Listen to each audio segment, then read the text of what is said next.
Hello, my name is Sean Keith. I am the Sunday School and Discipleship Strategist for Louisiana Baptist Convention. Again, it's been my privilege these last 4 weeks and now here the 5th week. We're going to be looking at session 5, talking about the attributes of God, understanding the personality and the personhood of God by the character or the attributes of Him, and then how we begin to apply those attributes in our lives as we deal with others in our world that we connect with. So this particular session talks about God is wise. So obviously we'll be going to Proverbs to look at that. Solomon, the writer of Proverbs, one of the wisest people, we're going to talk about how this wisdom comes from God and how we can, in our lives, exhibit that kind of wisdom as we relate to God and what He has for us as well as we relate to others. To kind of be a introduction, I thought of the difference between someone who is wise and someone who's a wise guy. A wise guy defined as someone who knows what others should do and expects them to do it according to his satisfaction. That's a wise guy, you know. Someone who expects everybody else to do what they expect them to do and do it the way he wants them to do it. But wisdom is different than that. God's wisdom is much more different than that. We need to know that God is not just some wise guy up in the sky telling us what to do and how to do it and make sure we do it according to His standard.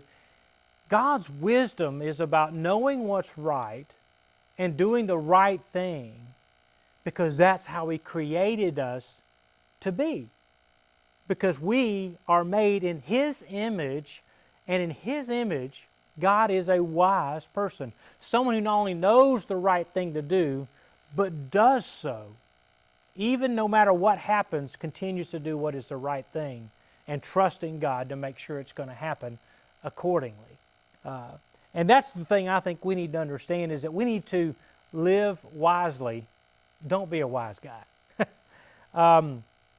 Part of this thing, and we look at Proverbs chapter 2 in just a moment, I want to talk about establishing some boundaries. This will be a good teaching activity to think about as you go through this passage, as we begin to think about how we can understand God's wisdom, but how we can also apply that standard of wisdom to our lives.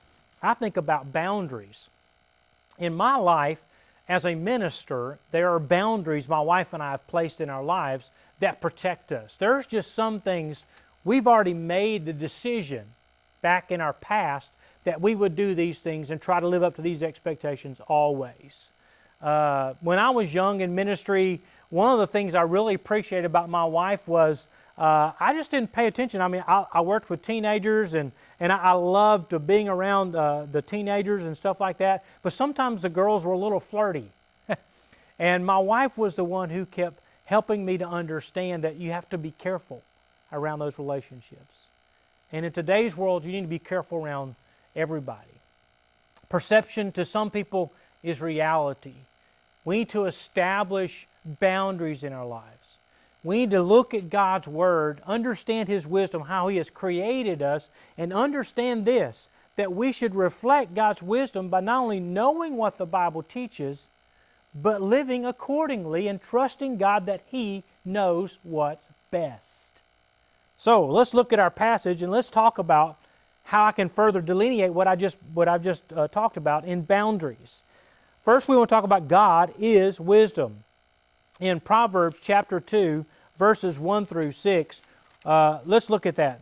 My son, if you accept my words and store up my commands within you, listening closely to wisdom and directing your heart to understanding, furthermore, if you call out to insight and lift your voice to understanding, if you seek it like silver and search for it